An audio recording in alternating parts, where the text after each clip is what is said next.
Started. Hello and welcome to episode 15 of the Spotlight Games podcast. I'm one of your hosts, Patrick Schweigert, and I am joined, as always, by the beefiest boy I know, the pride of the hills, Kamen Darty. How are you, Kamen? Patrick, I'm doing fantastic. Well, okay, no, maybe not fantastic. I'm a little bit of a sleepy boy today. Let me tell you why. Actually, should I tell you why? Okay, you know what? I'll tell you why. I was up until 4 o'clock yesterday morning. Playing Wordle. No, thank God Wordle doesn't take that long to play, because I think my brain would fry out at that point. But I was trying to stave off a hangover of the University of Georgia winning the national title yesterday, and the fear factor of now having to listen to the next 40 years of my life about their one championship they now have again. Sure. And so I ended up playing Rocket League. Oh, okay. Forever. Until 4 a.m. at least. Until, yeah. And then I finally was like, okay, enough's enough. I have to go. And so I'm running on fumes today. Yeah. So I'm putting my best foot forward to give you guys a great show. Hey, that's all we ask for. If I fall asleep during recording, I apologize. This is just the hazards of doing a podcast about games. I can carry us if we need to. If you need to take a little 5-minute snoozer, I'm here. I'll just talk directly to our listeners right into their ears and tell them all the dark secrets of my past. Yeah, I watched a little bit of the football game last night. I'm not a big college football guy, but and you know, if any of our listeners follow me on Instagram, you might see I posted about this. I can't. I'm 30 years old, Kamen, and I can't accept the visor as an acceptable accessory, as an acceptable piece of headwear, as something that any grown adult chooses to wear week in and week out. And the coach of the Georgia Bulldogs wears a visor, and I just don't like it. I just don't like visors. They make me uncomfortable. They make me scared. They make me very scared for the future of humanity. And it reminds me every time I see him or anyone in a visor that there should be consequences for actions, but there aren't any in this world anymore. You know, I agree. I feel like the visor is just the poor man's hat. It's like you're asking to be ridiculed by the universe, and rightfully so. You should be ridiculed for wearing a visor. And two, it's like you're like, I need the comfort of having the sun out of my eyes, which I want to preface by saying that the game took place in a stadium. So there is no sun to get out of your eyes. And two, it's also being like, I need the bald spot on the back of my head to breathe. And no, but I think he has a full head of hair, doesn't he? Or is he a little balding? I've never looked at the back of Kirby Smart's head, but I presume that he is balding. He looks like a guy who would be balding.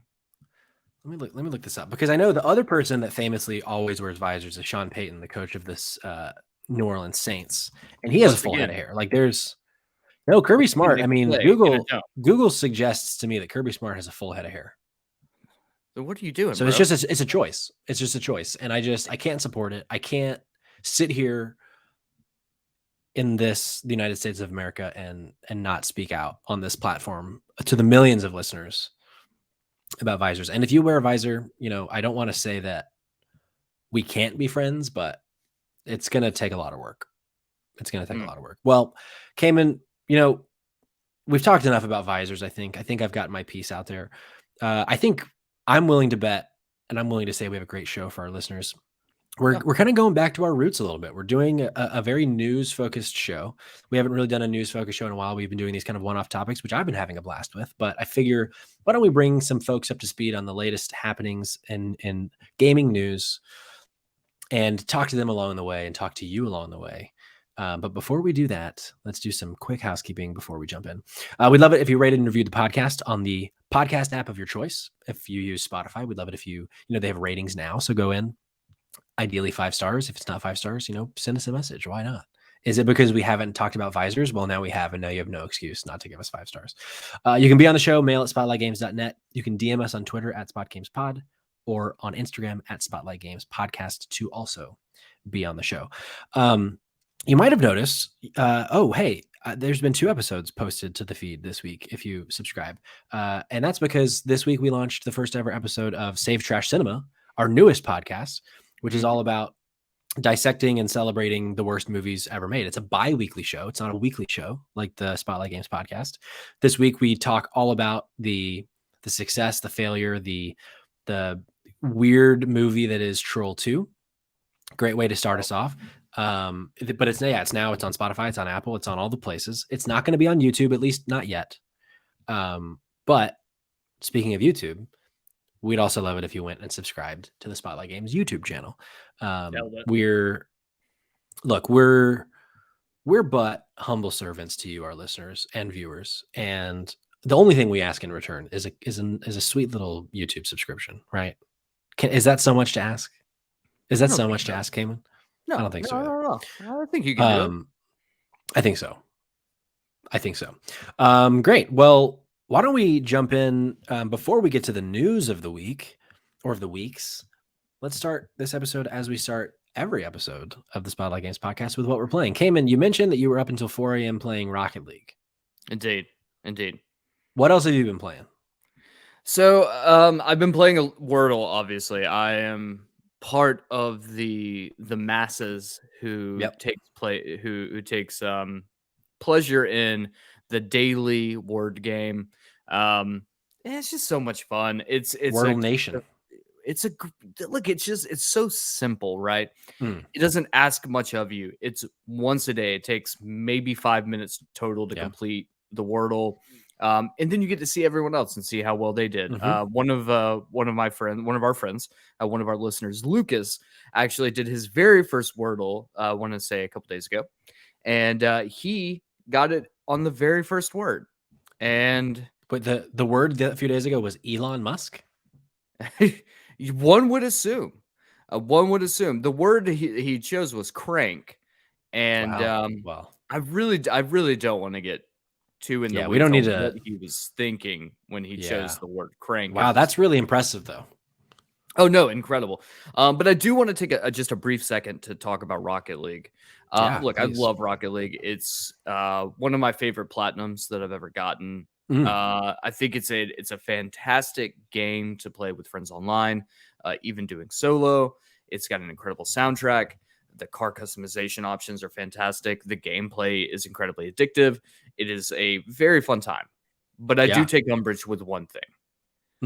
Rocket League has now become this micro system of microtransactions to the point where there doesn't feel like there's any true sense of progression anymore because everything is locked behind a paywall.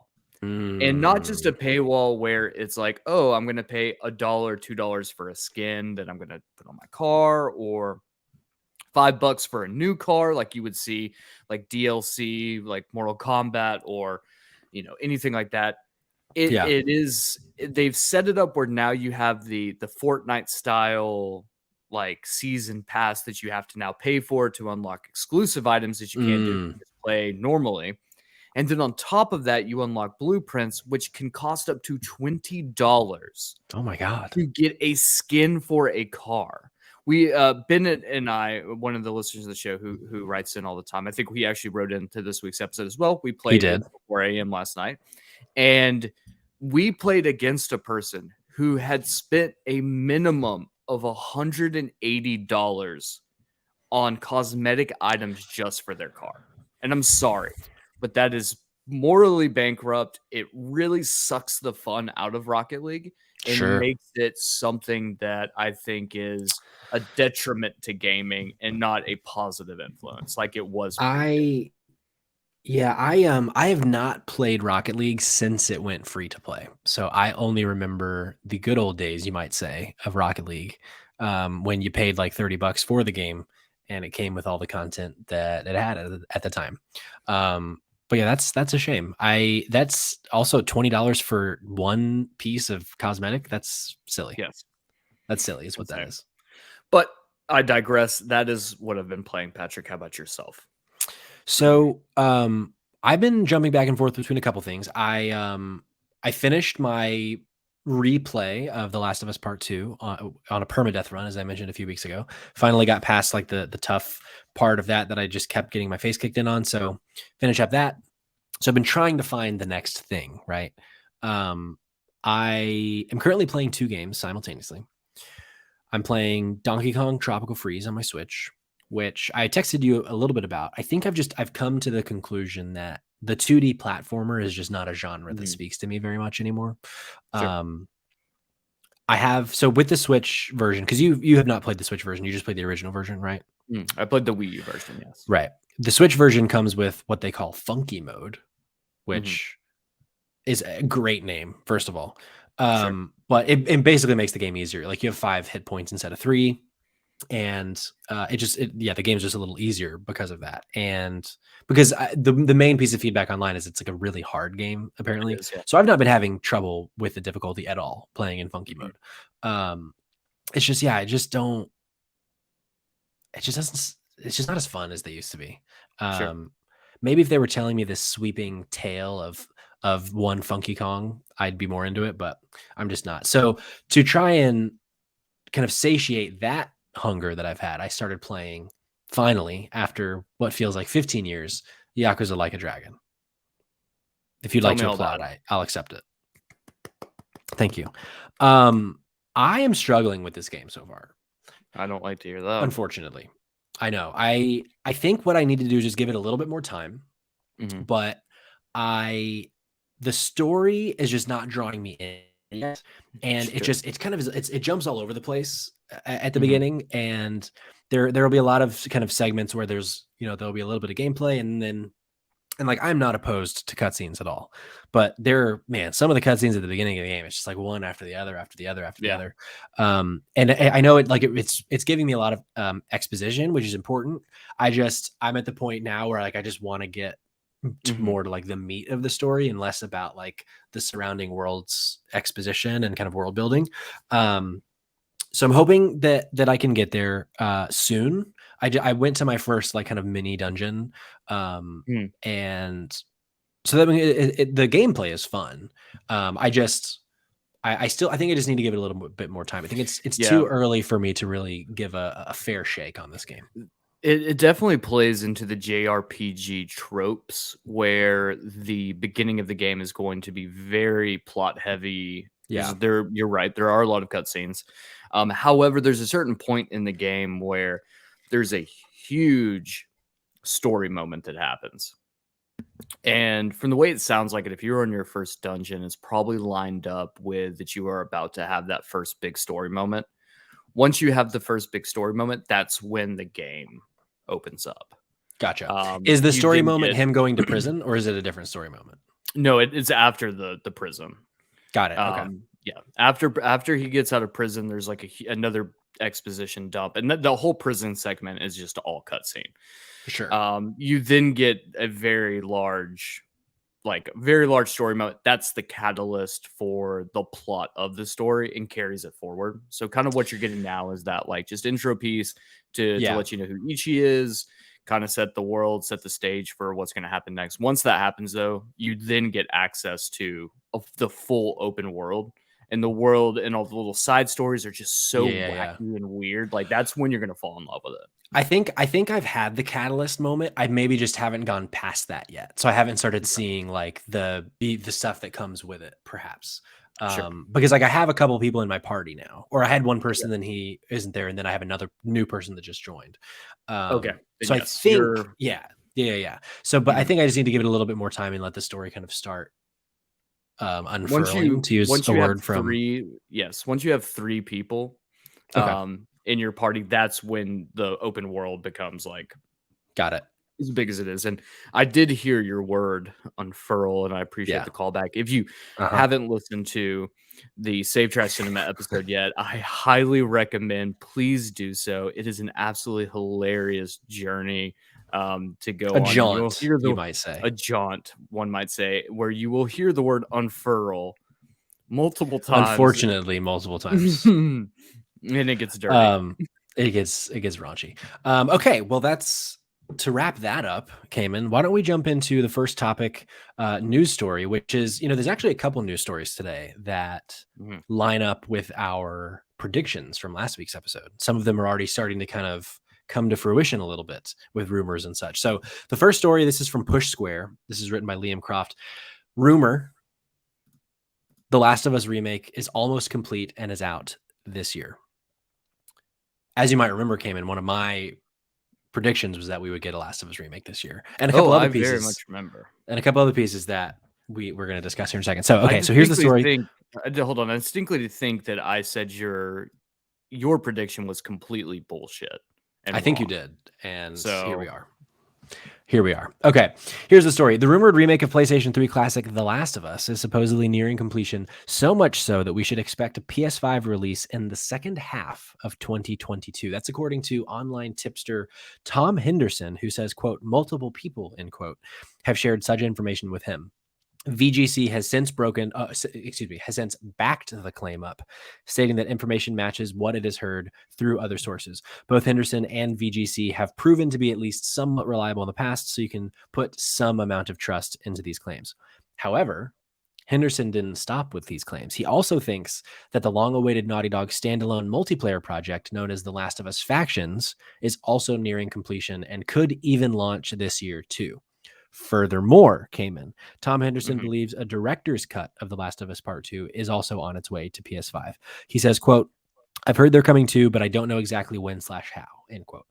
VGC doesn't comment on these other claims within its own article, suggesting that maybe they haven't been able to corroborate those particular rumors, but they could corroborate the actual remakes rumors. And then this very last piece of this story is actually very interesting to me. Excuse me. It reads, Henderson points out that Sony currently has a fairly quiet Q3 and Q4 periods on the cards before anything has been announced, suggesting that he thinks Ragnarok will be out for PS4 and PS5 sooner this year rather than later. And then they also remind us that Horizon Forbidden West comes out in just over a month, and then Gran Turismo 7 isn't far behind in March of 2022. Kamen, there's a lot to unpack there. Mhm. Walk me through your feelings, your thoughts that this makes you think of. So, initial thoughts are going to be I would kill a man right now in cold blood to get a remake, like a true remake that Yeah. looks like The Last of Us Part 2 for the original Last of Us. That's first and foremost. Yeah. I think and I think too, with the inclusion of factions, if you did that as a component, like together, Mm-hmm. having both of them bundled into one package is an incredibly brilliant idea. I think I said it on the last show that I think that if you are going to do factions now, because it's been well over a year since The Last of Us Part 2 is released, you're going to need Yeah. you're going to need something alongside factions to get someone to buy into that package, since it is a I think so multiplayer too. standalone experience.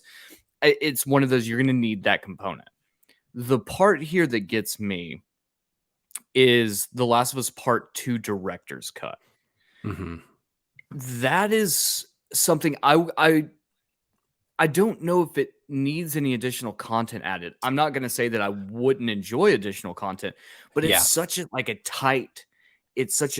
tight package already.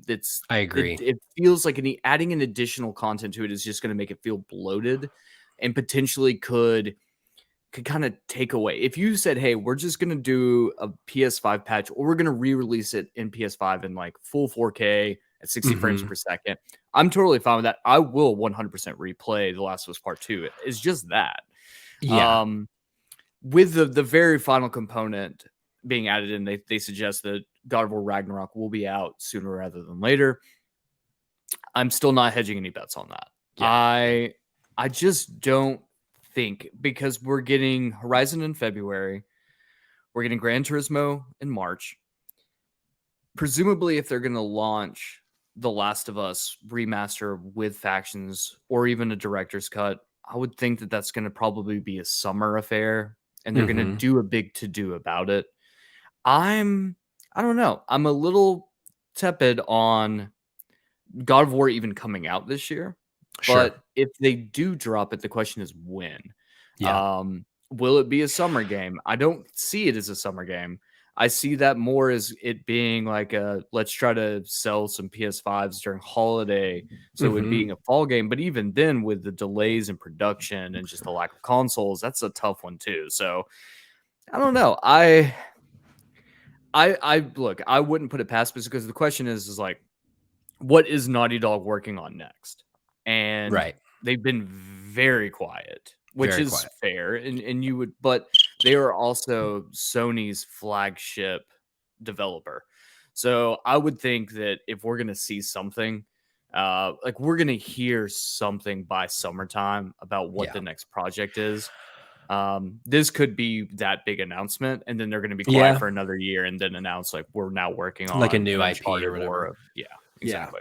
Yeah, where this article falls apart for me is toward the end. Like I don't so I like I said, I just replayed and finished The Last of Us Part 2 and finished it over the weekend. And then afterward I was like, you know what? I want to go listen to like the spoiler casts when they first came out. There's a really good interview with Neil Druckmann, the game director, Troy Baker, who plays Joel, and Ashley Johnson, who plays Ellie, with Greg Miller of Kind of Funny, to just kind of like talk about the game.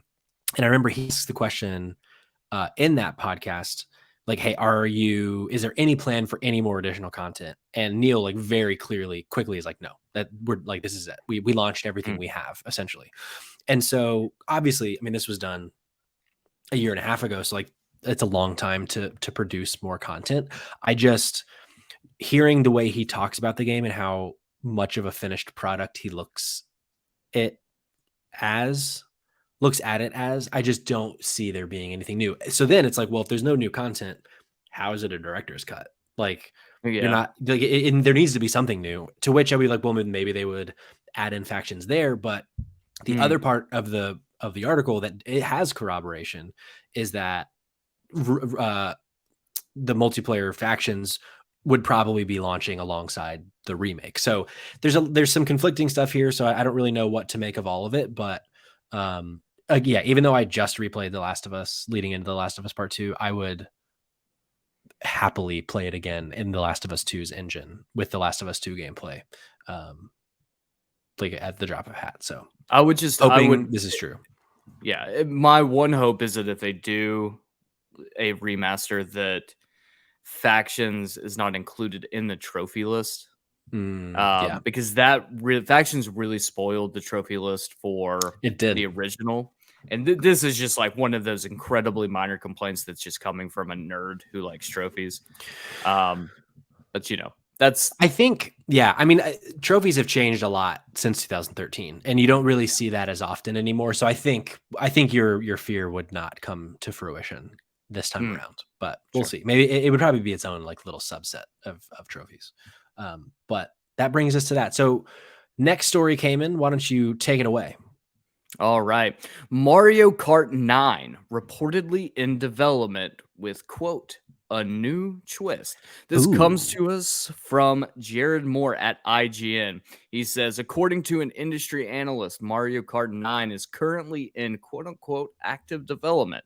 Will have a new racing twist and could be teased this year. The speculation surrounding the game comes from Tokyo based industry analyst Dr. Sirkin Toto, who, when writing his predictions for the upcoming year for GamesIndustry.biz, said that a new entry in the beloved racing series is on the way. He says, quote, I am aware Mario Kart 8 Deluxe is still selling very well on the Nintendo Switch, but Mario Kart 9 is in active development. He said before saying that Nintendo could, quote, could tease their next entry for the franchise this year. What's more, Toto has also stated that Mario Kart 9 may launch with a new twist. New Mario Kart games regularly include twists on the karting formula, from Double Dash's 2 character carts to Mario Kart 8's anti-gravity sections. Wow. I saw this a lot on Twitter the other day, people talking about this. And then as I read it, I was like, so hold on. I mean, we all know Mario Kart 9 is in development. Like they're going to make a new one.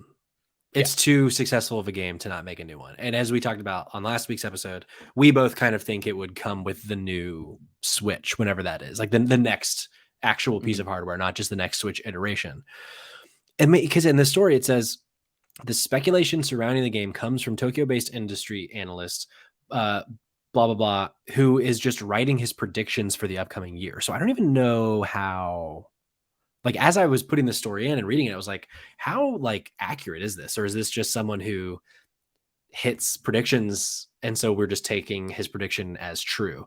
So I don't know. I haven't seen I haven't seen other sites kind of add credence to this per se, Mhm. but IGN, very respected site. Um, I don't think they would, necessarily run it if there wasn't something there. But what most interests me, because again, we know it's in development. What I'm most curious about is what we think the twist could be, because I was thinking about Mario Kart 8 and I was like, wait, was there a twist with Mario Kart 8? And he says here it's anti-gravity sections. I don't know that I would call that a twist personally. Mhm. That's just like a different track type. Not as much as Double Dash, because like based on like you could hold 2 items at a time. Like there was a lot more kind of gameplay changes with Mario Kart Double Dash than just you can drive on the wall as part of the track. But yeah, do you have any ideas, Kamen, about what the twist might be with this new Mario Kart? Mhm. Yeah. I actually have I this might come as a surprise to you, but I actually have an insider at Nintendo. Oh, And they're telling me, and this is what my source is saying, so don't hold it against me if it does come true. okay. Mario will be fully nude. Wow. Are you Fully willing? nude.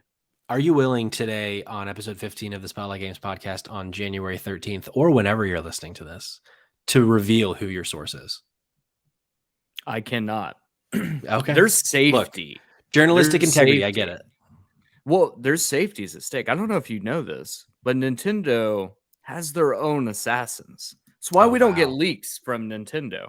They Wow. kill people who leak. They know Huh. not to Okay. talk. However, they tell me Mario will be full frontal, Daniel Wow. Radcliffe style, full Wow. frontal, nude, This nude. is No, this is a huge scoop. no. I look, uh, I don't know, man.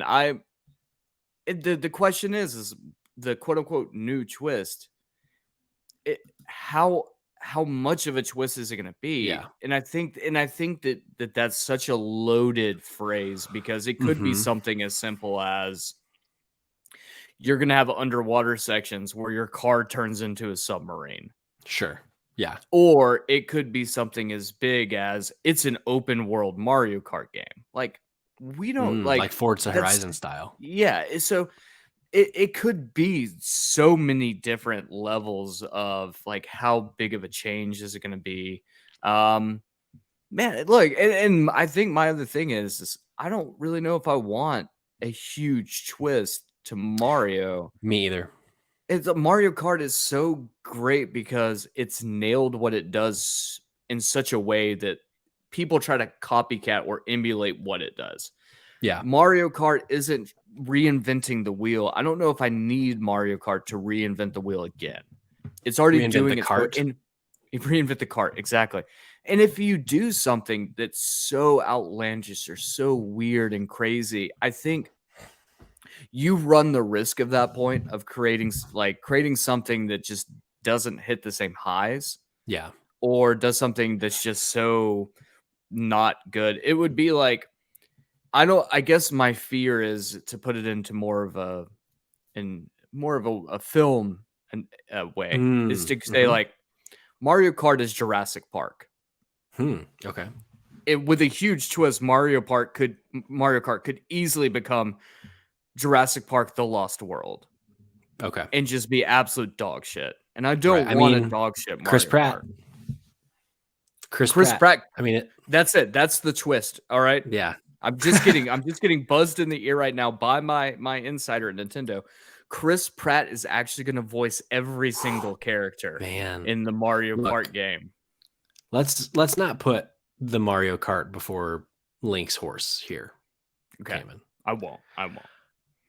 You misspoke there, and it actually was like, well, that actually is a cool idea. You said Mario Park on accident, and I was like, why don't we get a Mario Park building game, like a Ooh. roller coaster tycoon, but like Nintendo World? That'd be cool. Okay. Yeah, that's actually That'd be pretty cool. dope. Yeah. But I think I'm sure it probably won't actually happen. I feel like all like kind of to your point, all I need like in terms of new Mario Kart is just like let's try some new items. Like let's just see how that works. Maybe let's throw in some new characters. Yeah. And maybe a twist could be that they do a actually this is interesting. I just thought of this. What if like the twist is like the character list is more like a Smash Bros game. So we get like Ooh, non-Mario characters. That could be that'd be interesting. fucking Um wild. in a I don't want to say a perfect world. In a interesting world, I think it could be cool if they went down the Diddy Kong racing route and did Mhm. more than just kart racing. Maybe there's like plane racing, like boat racing. It could be cool, but that is probably fucking with the formula too much, and we don't need it. We can just go Question play though, Diddy Kong racing. Yeah. if they include characters, presumably Sonic is going to be. I mean, you got Sonic and Mario at the Olympics. Sonic would Hmm. be a character one would be like, okay, he'll be there. Right. Does Sonic have a cart? Well, he has his own kart racing game. Remember, Oh you might shit, he remember does, doesn't he? Sonic All Stars Racing or something like that. That's so So fucking yeah, he stupid. definitely has. Sonic is like the fast, like he's fast as hell. He doesn't need a cart. What a fucking go kart goes what like 40, 45 miles an hour? Fuck that shit. Sonic Yeah, can run, and this is I don't know if this is canon. I'm making this up as I go. I don't give a shit anymore. Sonic can run probably like 800 miles an hour. I don't know. I'm just saying probably. he doesn't need a cart unless Mario Kart is moving at 800 miles an hour and they have Well, to slow it down to make us be able to see it with our feeble eyes. I think that's part of it, and I think too, Sonic wants it to be as fair as possible, right? So he's going to get in the cart. He's going to make the race as fair as possible. He's not going to just run past everybody because then, True. you know, how That's interesting fair. is it if Sonic just wins every single race? But That's fair. That's fair. how about instead of the twist is it's a running game. It's a running Ooh. racing game. It's not we're Could not in you carts. We're imagine just could you imagine Mario fully nude just running? running through Rainbow Road. Hey, that's a visual. That's a That is visual. that's a Um, visual indeed. so yeah, we'll see. I mean, I would love for there to be a new Mario Kart. Honestly, I would love for there to be a new one on Switch. Like I'm Wait, ready did you say a for new Mario new content. Mario Kart or nude Mario Kart? Both, yes and Okay, yes and. good, good, So good. we'll see if Toto-san's speculation is true, or we'll see if he's just a big old liar at some point this year. Let's go to our next story. Let's put on our VR goggles for a second, Kamen, for this next story.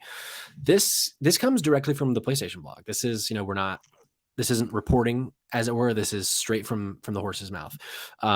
Okay. It's actually the day after we recorded last week. So this was live before our episode posted, which is funny. But this is Sony going into detail on PSVR 2. So this is a bit of a long one. I'm probably going to kind of skip through it because I don't want to just read for the next 5 minutes. But I'll Mhm. go through kind of what the new features are, and there's also kind of a cooler announcement kind of wrapped within here too. So this is from Hideaki Nishino, who is the senior VP of platform experience at PlayStation. He says it is my great pleasure to start off 2022 with news on our next generation virtual reality system for the PlayStation 5 console, starting with its official name, PlayStation VR 2, and our new VR controller, PlayStation VR 2 Sense controller. The controller's name is a bit of a mouthful, but he goes on to say that VR2 takes VR gaming to the whole new level, blah, blah, blah. It's going to do stuff that's never been done before. These are the kind of the new big features that they're talking about here. So it's 4 of them. The first one is visual fidelity. For a high fidelity visual experience, PSVR 2 offers 4K HDR, 110-degree field of view, and foveated rendering, whatever that means. With an OLED display, players can expect a display resolution of 2000 by 2040 per eye and smooth frame rates of 90 by 120 hertz, or 90/120 hertz probably. The next piece is headset-based controller tracking. With inside-out tracking, PSVR 2 tracks you and your controller through integrated cameras embedded into the VR headset. Your movements and the direction you look at are reflected in-game without the need for an external camera, which is pretty cool. Next piece, I think kind of one of their biggest pieces is new sensory features. So PSVR 2 Sense technology combines eye tracking, headset feedback, 3D audio, and the innovative PSVR 2 Sense controller to create an incredibly deep feeling of immersion. Headset feedback is a new sensory feature that amplifies the sensations of in game actions from the player. It's created by a single built in motor with the vibrations that add an intelligent tactile element, bringing players closer to the gameplay experience. For example, gamers can feel a character's elevated pulse during tense moments, the rush of objects passing close to the character's head, or the thrust of a vehicle as the character speeds forward. Fuck that. Additionally, PS5, I know that's actually, now that I read it like That's out loud, I'm like, horrifying. oh, I actually don't like this. Additionally, PS5's Tempest 3D audio tech makes sounds in the player's surroundings come alive, adding to this new level of immersion. And then finally, the last new piece of technology is eye tracking. They say with eye tracking, PSVR 2 detects the motion of your eyes, so a simple look in a specific direction can create an additional input for the game character. This allows players to interact more intuitively in new and lifelike ways, allowing for a heightened emotional response and enhanced expression and provide a new level of realism in gaming. So I'm going to pause there because there's a little bit more to talk about, but I want to pause there and see your initial thoughts on those 4 new pieces of tech within PSVR 2, Kamen. Look, all of the tech sounds great, right? Right. It sounds like when I was giving my analysis on like the tech side of the Quest 2, one of the big things I said was it's just not powerful enough to be a true game changer, right? Like it's not powerful enough to give you the visual fidelity to make you feel like you're in a world. It Yeah. feels dated, it feels old. This makes it seem like this is the logical next step to PlayStation VR, or not even just PlayStation VR. This is the logical next step for VR as a whole. I I like agree. it. With that being said, the announcement being in January of them telling us all the tech that's going to be inside of it starts to lend more credence to my prediction that we will get PSVR 2 this year, and it will be coming Uh-huh. in the fall. Yeah, Because I think this lines up almost perfectly to the way that that the announcement for the PlayStation 5 went. They did that huge tech talk that was like 30 minutes of just tech jargon and mumbo jumbo. Mm-hmm. And it was just like, Jesus Christ, this is so much. So I think right now is the same lineup, the same timing for them to be like, hey, this is what we're going to be ushering in that's going to be new and what you're going to Yeah. be ready for. And you basically get hype because it's coming. Right. Yeah, I agree. Honestly, the feature that's most exciting to me is the eye tracking. I think that what they described there, looking in a specific direction, can create an additional input for the game character. Like what my mind goes to is games like LA Noire or Detroit Become Human that are super like dialogue focused, and like the way that you go through the dialogue can change entire story beats. Like, what if there's a game where you're talking to somebody and like based on your eye movements and like how you're talking to them, or based on their eye movements, you can like tell whether or not they're lying, or like, I don't know. I feel like there can be some cool things in there, or looking at it like Terminator style. Like if we have this HUD in front of us and like looking at things, we'll be able to scan things or whatever. So eye tracking sounds pretty cool. So But yeah, the sensory feature, don't love that. Go ahead. do you remember it was the game, it was something about werewolves. They just made a movie out of it. But it was like a game where it was like somebody's a werewolf and you have to figure out who in the party Oh is the yeah, yeah, werewolf. yeah, yeah. It's like the video game version of the board game One Night Ultimate Werewolf. Exactly. So this would be That'd perfect be for really that cool. because with Yeah, the eye tracking sensors and all of that, they could, in theory, emulate those sorts of aspects. The eye that'd be movements, really cool. the different expressions could be. They could, presumably, obviously, I don't know how the tech works exactly, but you would think they would be able to pull something off like that. I look. I think this is incredible. I will Yeah. say the whole sensor things of like feeling the pulse or the rush of something like makes me a little bit terrified of the fact that they're going to implement this in a fucking like the new Outlast game is going to be in VR and it's Oh going to be god. the most terrifying experience you will ever have in your entire life and it's going to be Yeah, awful. That's what I'm expecting. However, I will say, and I know that we have some audience submissions on what they want to we see sure do. in VR. I think this would be a perfect time for them to make a Hell's Kitchen VR game where Ooh, you have Gordon Ramsay just screaming at like you and right your up in pulse, there. you could feel your pulse increasing as he just gets more and Mm-hmm. more angry, and he's just like, "You fucking twit," and you're just losing your I think mind. And that's a great idea. he throws spatulas past your head. You could feel the Mm-hmm. rush of wind as they don't hit you. Yep. It's like the first time I worked in as a dishwasher at a sushi bar for my first job ever. And the very first day on the job, I was in the kitchen cooking, or in the kitchen, scrubbing dishes in the back. Mm-hmm. And one of the chefs comes back and he's like furious because someone didn't make the miso soup correctly. And he like takes the spoon, like this big wooden ladle, like takes a sip of soup, and he's like, "This is fucking awful," and then just whizzes it right past my head, like 20 feet away, and it hits the back wall and then bounces back and just cracks me in the forehead. Don't worry, I quit like a week and a half later. Well, Um, if you were older, I think you should have sued. oh yeah, but when Had you're the 18, sure. yeah, you don't think to sue when you're 18. Maybe now you think to sue when you're 18, Maybe but back then it was like maybe. Damn, abuse that at is work was just expected. yeah. I don't want to go there for sushi. That's for sure. Yeah. So before I jump into some audience ideas on whether or not they care about VR, and then also some games they would like to see in VR.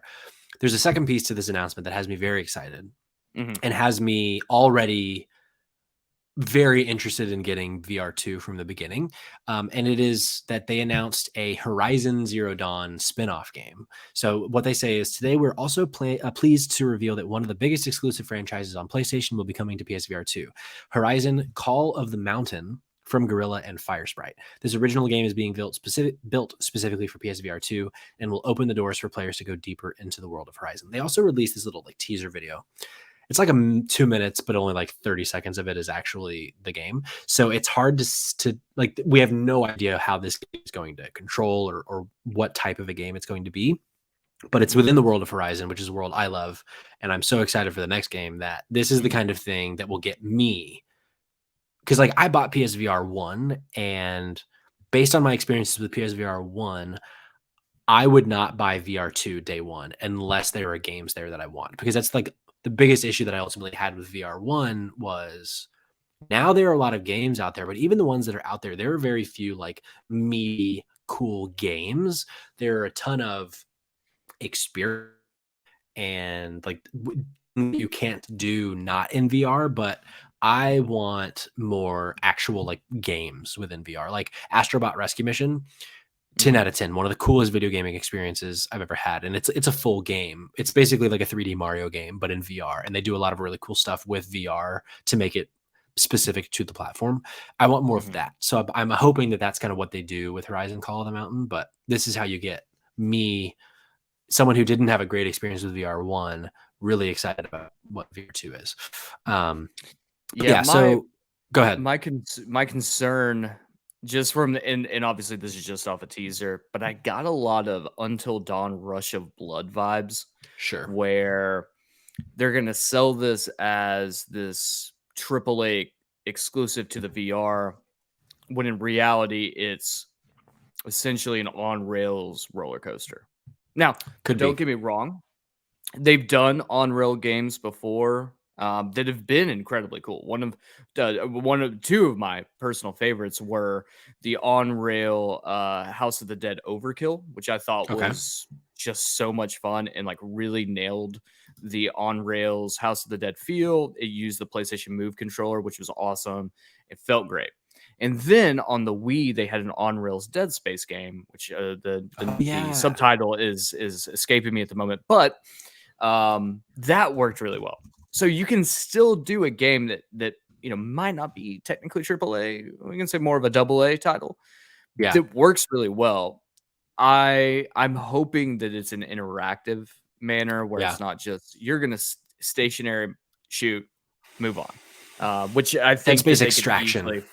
Oh, extraction. There you go. Yeah, I feel like Yeah. they could easily get into that issue. Like that could be something that could arise, Yeah, and that's obviously we'll see more the closer to release date. for sure. So fingers crossed it's not that. Fingers But if crossed. they do it, I hope that it's good. Yeah.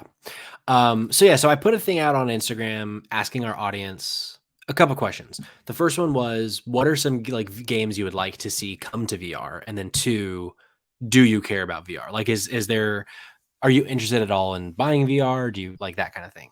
So we have a few audience submissions. We'll start first with Sleepless the Poet on Instagram. Camden, hi Camden, how are you, Hey, Camden? hey, Camden, Camden, Camden, hey Camden. Camden.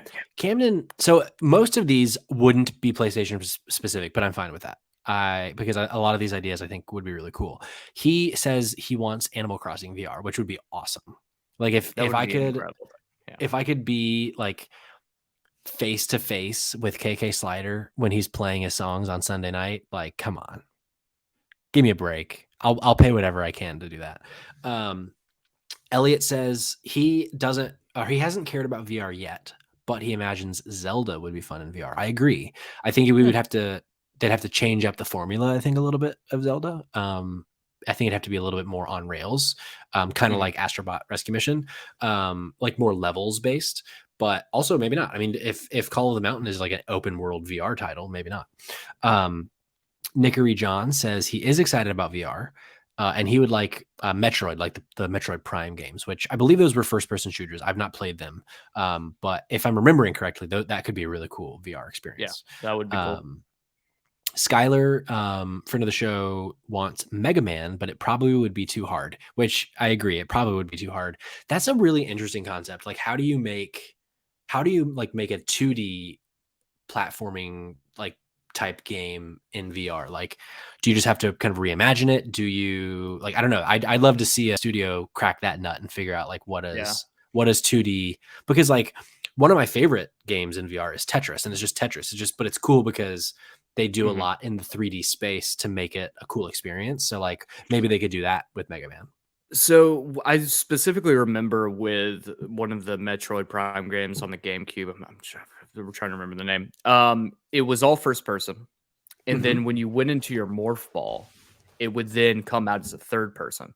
So Oh you could do yeah. a Metroid game where it spins from first person to third person to, or like first person to 2D platformer, like Mm-hmm. based on scenarios, which, obviously like some sort of hybrid gameplay would be pretty dope. But I think that if you were to pull off Mega Man, it would have to be some sort of hybrid. Yeah, I think so too. I think so too.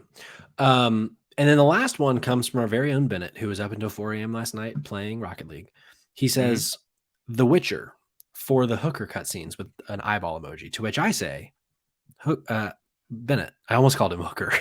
You should Bennett, have. there's VR porn, buddy. Just go get a VR. I don't know what the sites are, but I'm sure they're out there. Have a blast and wear protection.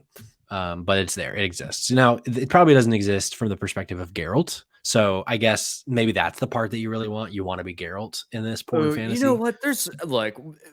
I have a feeling that one of our listeners out there could easily do us up some fan art of Nude Mario Kart without any issue, right? You Sure. know for a fact that there is VR Witcher porn. Like, Yeah, there's just maybe. is. Like, it's the internet. Maybe. If you can think But it, it exists in porn fashion. here's the thing though. I would be willing to bet if Witcher porn exists in VR, it's Geralt that's doing the railing. Like it's Oh, you yeah. with Geralt. Yeah, which like that's probably Oh, what we all want anyway. yeah. Oh, yeah. You know Yeah. what I mean? Yeah. Like Geralt is Oh, the other person and you're you're not Geralt. Yennefer. Yeah. Sure. Whoever Triss you Marigold. fancy. Yeah. Um we also need some fan art of Bennett as Geralt. Oh, my God. Yes. We need that. So if someone can get on that, that'd be great. Cool. Well, that's the end of the VR story. Kamen, this next story. So I don't have part 2 of this story in the doc. I can kind of speak to it a little bit after you read this, but let's jump into story number 4 of today. All right. So this comes from Eddie Makuk. Am I saying I that think right? it's I'm sorry. Makooch. Makuch. Okay, we'll go with that. Makuch sounds better. The title is Days Gone sold 9 million copies, but that's only part of the story, director says. In response to the news that Ghost of Tsushima sold more than 8 million copies, the director of the PlayStation exclusive Days Gone revealed a sales number for the 2019 game. Jeff Ross, who directed Days Gone and has subsequently left the studio, said on Twitter that when he left Sony, Days Gone had sold 8 million copies on console alone. The game has subsequently sold more on PlayStation consoles, plus a further 1 million plus on Steam, Ross said. There's an update. Ross has revealed the source of his sales information was a trophy tracking website that has since shut down. As reported by Push Square, Ross shared the info on David Jaffe's YouTube channel. Given the nature of the data, it's possible that sales were not, in fact, in excess of 8 million copies on PS4, as trophy data may include things like multiple users who play a single copy. As a result, it's unclear just how well the game did, in fact, sell. Ross went on to claim that local studio management, quote, always made us feel like it was a big disappointment, end quote. Ross said the press coverage, but not review scores, was a factor. Quote, the press didn't help our case, end quote, Ross said. Ross went on to say that Sony management had more faith in Death Stranding than Days Gone. The developer also spoke about the game's development, saying, quote, development was a long slog, but we were a small team learning how to make our first open world game. All things considered, it's amazing we finished at all, end quote. So yeah, with that, so there's a piece that went out today in USA Today, is an interview with Ross, and basically it's such a weird read. It's like a really cringy read.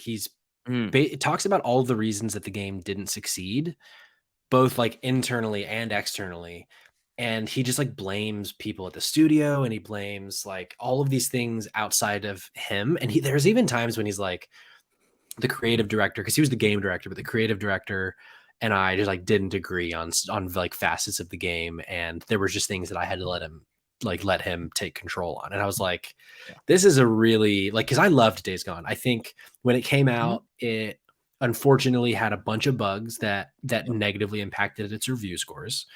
So I think that like part of that story I think is true, and that the press kind of, but I mean, that's their job, and it was true at the time, and the game wasn't working. So like, of course it's going to be reflected in the reviews, but then to go on and just kind of drag team members, and like, because he's not with the studio anymore, as the article mentions, I don't know that he's in game development anymore. He might be, I don't know.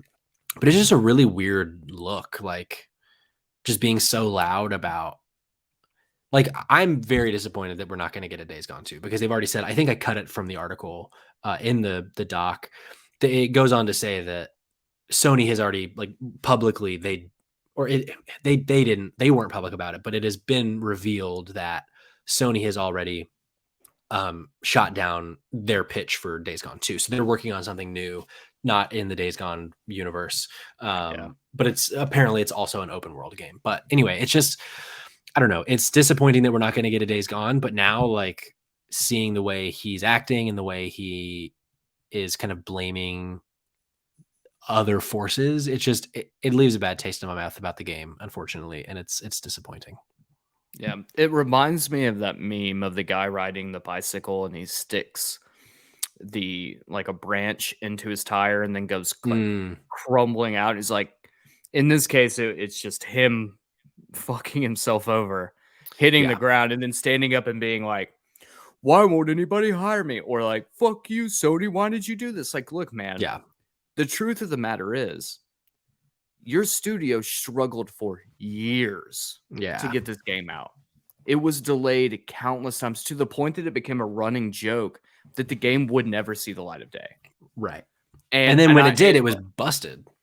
Yeah. And on one hand, I really enjoyed Days Gone, but I played it a year after release date. Right. And, bugs were fixed, issues were resolved. I enjoyed the game.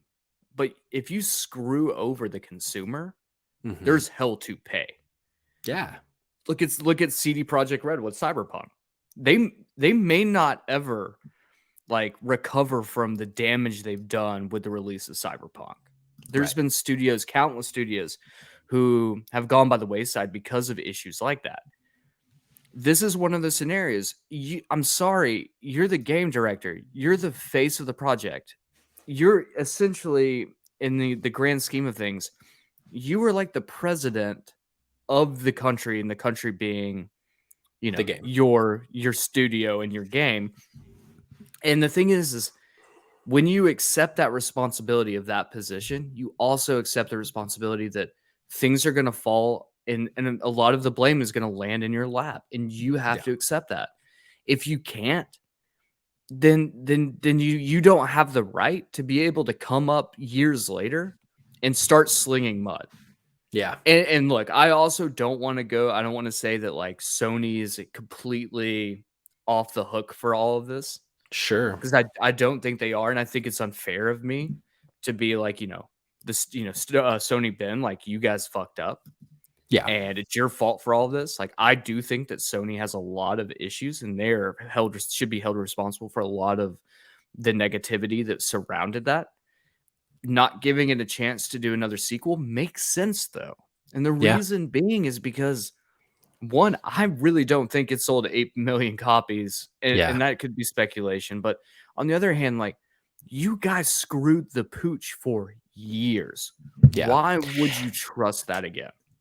And his original kind of says it's funny that they're celebrating because like Sony had tweeted about it that Ghost of Yeah. Tsushima finally crossed the 8 million mark. And so his whole spiel was like, they sold 8 million and it's a celebration. We sold 8 million. First of all, it doesn't sound like he sold 8 million, but second of all, yeah, and that was a brand new IP in a, and like his Days Gone, a new IP, but it was in a genre that there hasn't been like an actual samurai game as long as I can remember that was like a critical success, a commercial success. But we have, I mean, within PlayStation Studios, another zombie like post-apocalyptic game, and there's so many zombie properties. There's Walking Dead, there's DayZ, there's The Last of Us. Like there's just zombies are such a like a thick um story type. And what I mean by thick is like there's just so many stories within this like Yeah. genre, It's and an we don't. oversaturated market. Yeah, so 8 million quote unquote sales in the zombie market doesn't mean as much as 8 million sales in the samurai feudal Japan market, because there's just, it's not a market that like you don't see shows about feudal Japan or samurai. You don't see very many movies about it. So I don't know. It's kind of comparing, even though I think you should be able to compare fruits, but they're not the same fruit. So I think the other thing that goes into this as well that's not being said is that Sucker Punch is a well-known, well-celebrated, and yeah, a studio that has given Sony hit after hit after hit after hit. great point. All Sony Ben gave Sony was headache after headache after headache after headache. Sure. So I'm sorry, like, you're not going to be as celebrated. It's like, it's basically like you piss you piss on someone's shoes, and then you hand them a $5 bill, and you're like, "We're even?" No, we're not fucking even. You Yeah. pissed on my fucking shoes. And Yeah. in this case, Sony Bend, you pissed on the fucking shoes. So I'm sorry. And they were very nice shoes. The shoes were very expensive. Jeff Ross needs to take a step back. Yeah, he does. Reevaluate his position, because this sort of attitude and this sort of coming up and doing this, it might work if you're someone like Kojima. You know, he mentions Death Stranding. Kojima has a pedigree. Jeff Ross, what the fuck have you done? Sure. Sure.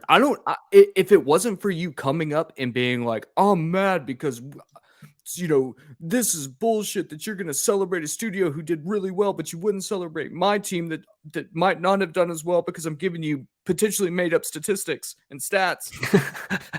It's like, dude, if it wasn't for you doing this, I don't know your name. Yeah, sure. Yeah, no, that's a great point. That's all I've got to say about that one. Sure. Yeah. It's very, very interesting things. We have one other story. I think we can kind of burn through this one because there's not a lot necessarily here. But it's kind of a big deal, I think. So this is from Eddie McCooch at GameSpot, which I didn't mention in the actual doc. But the headline is Take-Two buys Zynga for $12.7 billion, Kamen. and fuck as there is a yourself, quote Izzy. clear path to bring consoles/PC games to mobile. So if you don't know who Take Two is, they're the like mega company that is behind Grand Theft Auto, among Red Dead Redemption, a bunch of other things too. But so one of the most successful, if not the most successful, game development studio in the world, and bought the company that makes Farmville and 1,000 other mobile games. And so yeah, this is what they say. They say the Grand Theft Auto company Take Two is acquiring Farmville company Zynga for a whopping $12.7 billion. The company announced on Monday morning. This is a combined cash and stock deal. Importantly, the deal has not closed, and there is a go provision whereby Zynga has 45 days to look for a better deal with a different company. I don't know that you're going to get a better deal than $12.7 billion, but they have the right to go look. That this is my own edification. This is also fucking stupid. And Release 2 said that this is a quote transformative combination end quote of companies that make Take Two quote one of the largest and most diversified mobile game publishers in the industry. We are thrilled to announce our transformative transaction with Zynga, which significantly diversifies our business and establishes our leadership position in mobile, the fastest growing segment of the interactive entertainment industry. Take Two CEO Zelnick said. There's more. Essentially, I think what we're starting to, or what the games industry is starting to kind of pull from this is, are we going to start seeing like free to play game, like Grand Theft Auto and those kinds of games on mobile? Probably. Are they going to make billions of dollars? Probably. Am I going to play them? No, probably not. But they're As I think I've said several times leading like throughout this whole thing, this story, $12+ billion yeah, is fucking ridiculous. it's made up money. Like dumbest it's so shit. much. Yeah. And the thing is the whole concept is that we're gonna do this to bring our games to mobile. I don't. Yeah, I mean, I just guess they'll don't. also be making all the money that Zynga has been making and continues to make, so there's a lot more profit there anyway. But yeah, I don't know. It's when you take into consideration that Xbox bought ZeniMax for $7.9 billion.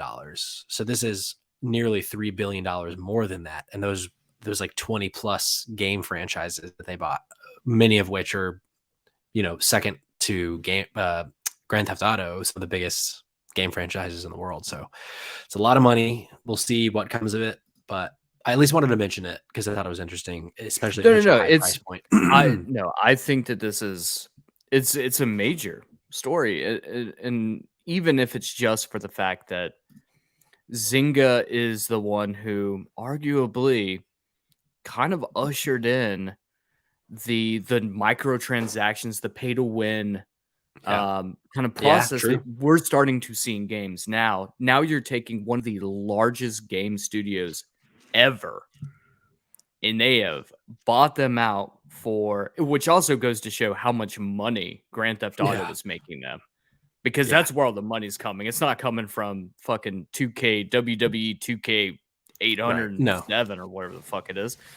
That's not making not as good as money. Not as good as 805, but 807, great title.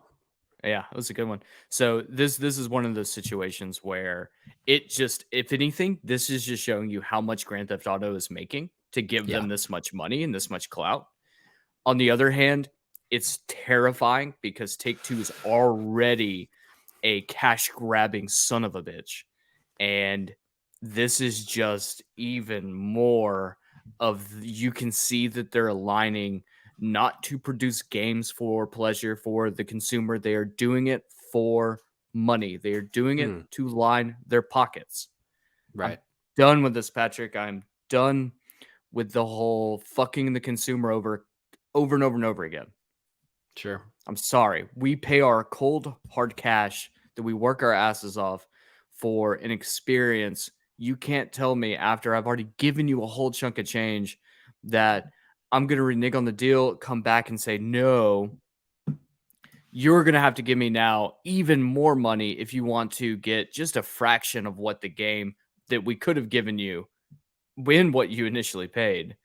You're going to have to pay even more for that. It's just, it's not good. It's not good. This is just another sign that the games industry is moving towards a pivotal moment where it's make or break. Yeah, we'll definitely be tracking this as it goes forward, but that's a lot of money, man. Yeah, I feel Can, like can the deal be? I feel like we're like ending the episode on such a sour note. Yeah, that's Me true. getting I just should have. progressively pissed Yeah, off.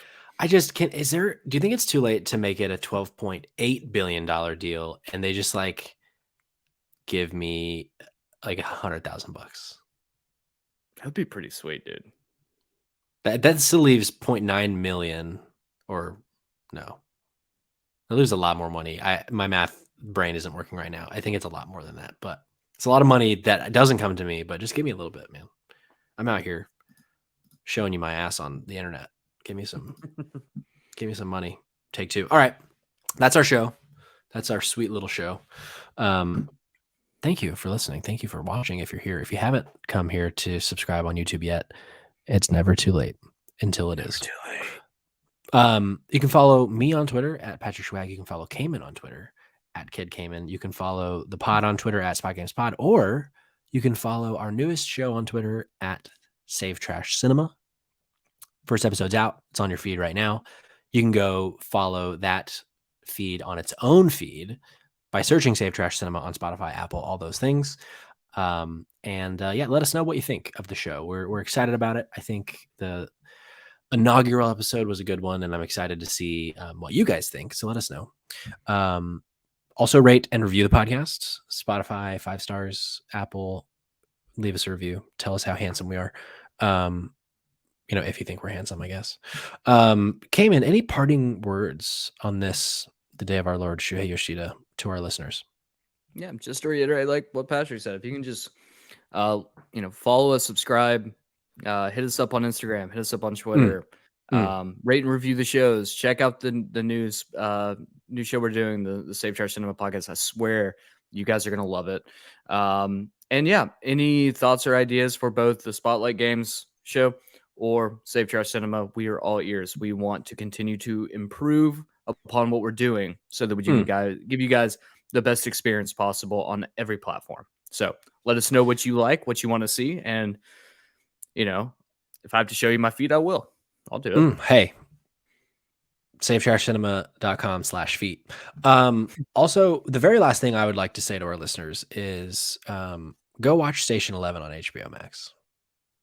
It's really fucking good. That's all I got. All right. Until we meet again. Deuces. Until we meet again.